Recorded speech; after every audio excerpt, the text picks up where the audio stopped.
देखिए बच्चे लोग 1.4.1 का दो क्वेश्चन तक पिछला वीडियो बना चुके हैं।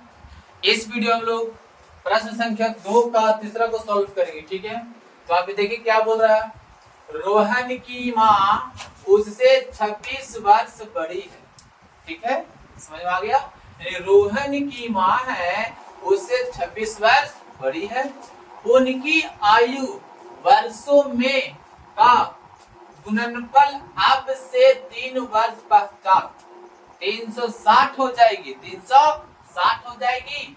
हमें रोहन नहीं लिखी थी, हमें रोहन की वर्तमान आयु ज्ञात करनी है। ठीक है, पहले क्वेश्चन को समझिए। क्या बोलता है क्वेश्चन कि एक रोहन है, जो रोहन की माँ रोहन से 26 वर्ष बड़ी है। रोहन से 26 वर्ष बड़ी है।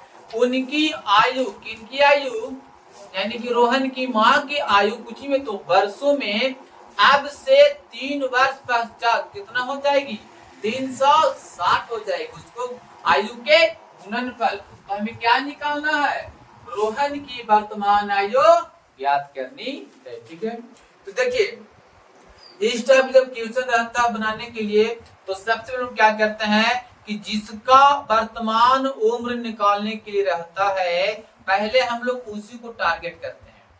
जिसका वर्तमान उम्र निकालने के लिए रहता है उसी को हम लोग टारगेट करते हैं। तो यहाँ पे देखिए तो क्या लिखा है, रोहन की वर्तमान आयु। पहले इसी को टारगेट करेंगे, यानी कि इसी से चलेंगे हम लोग और आराम से सारा क्वेश्चन सॉल्व हो जाएगा। ठीक है, तो पहले हम लोग मान लेंगे, माना कि रोहन की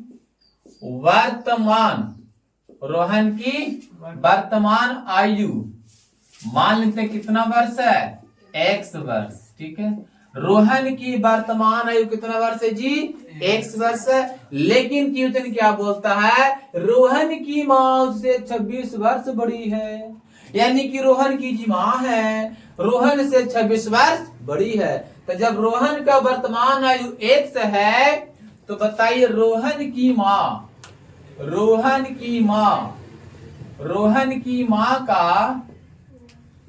का वर्तमान आयु कितना होगा, हाँ वर्तमान आयु हो जाएगा x प्लस 26 वर्ष। क्या नहीं होगा जी, x प्लस 26 वर्ष होगा। ठीक है, अब चलिए क्या बोलता है, उनकी आयु वर्षों में का गुणनफल अब से 3 वर्ष पश्चात। अब का मतलब कि वर्तमान से 3 वर्ष पश्चात। पश्चात का मतलब क्या होता, बाद में होता, यानी अब से 3 वर्ष बाद कितना हो जाएगी, 360 हो जाएगी। तो पहले हम निकाल लेते हैं, अब से 3 वर्ष बाद रोहन का आयु तो बता दीजिए। जैसे अभी है x वर्ष, तो 3 वर्ष आगे कितना होगा, x प्लस 3 वर्ष होगा। कोई दिक्कत नहीं ना बाबू। चलिए ये भी तो निकालना है कि 3 वर्ष बाद रोहन की माँ का आयु। तो बताइए अभी रोहन की माँ का आयु कितना है, x प्लस 26, 3 वर्ष पश्चात कितना होगा, x प्लस 26 प्लस 3 तो हो जाएगा x प्लस 29 वर्ष। कोई दिक्कत है। और यही दोनों का दिया है गुणनफल, यानी कि दोनों आयु का गुणनफल दिया कितना बाबू, दोनों का आयु का गुणनफल दिया 360।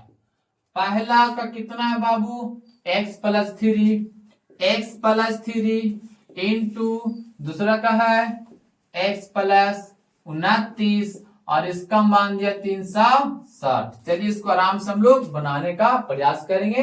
ठीक है, तो बताइए x में x गुना कीजिए तो हो जाएगा x स्क्वायर प्लस यहाँ पे x में 29 गुना कीजिए 29x प्लस 3 में x गुना कीजिए 3x प्लस 3 में 29 29 दिया 87 होता है 29 दिया 87 होता है और इसका मान दिया 360 दिया, यानी कि x स्क्वायर प्लस 29 और 3 कितना हो जाएगा 32x और प्लस में 87 है और ये मेहमान प्लस में ना तो एकदम प्यार से बोला लीजिए। अब चले आइए कहाँ चलाएंगे माइनस में, यानी क्या बच जाएगा बाबू 2 बच जाएगा। चलिए एक्स स्क्वायर प्लस 32x यहाँ पे घटेगा ना जी, तो बताइए कितना बचेगा 200 बचेगा 73 और इसका मान कितना बचेगा बाबू रे 0। आप यहाँ से चाहिए तो मूल निकालिए और नहीं तो कुछ कर दीजिए गुणनखंड।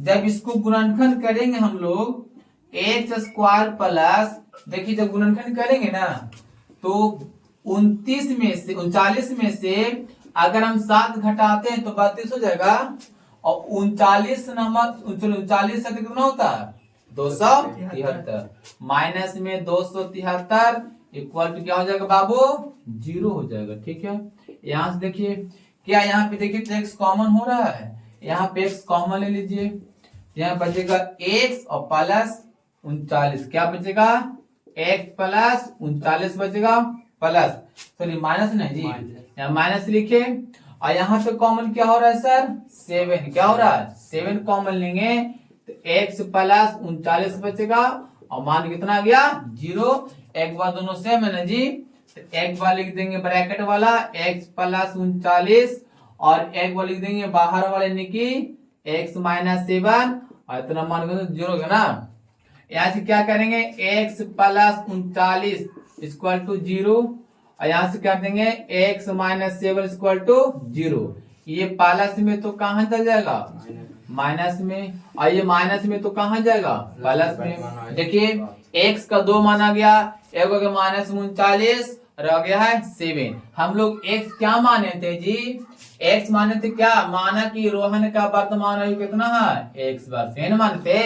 तो बताइए जब भी किसी का उम्र निकाल दो तो क्या नेगेटिव आता है नहीं। ठीक है, इसलिए x का मान कौन हो जाएगा बाबू पॉजिटिव यानी कि प्लस में हो जाएगा 7, यानी कि इसलिए रोहन का वर्तमान आयु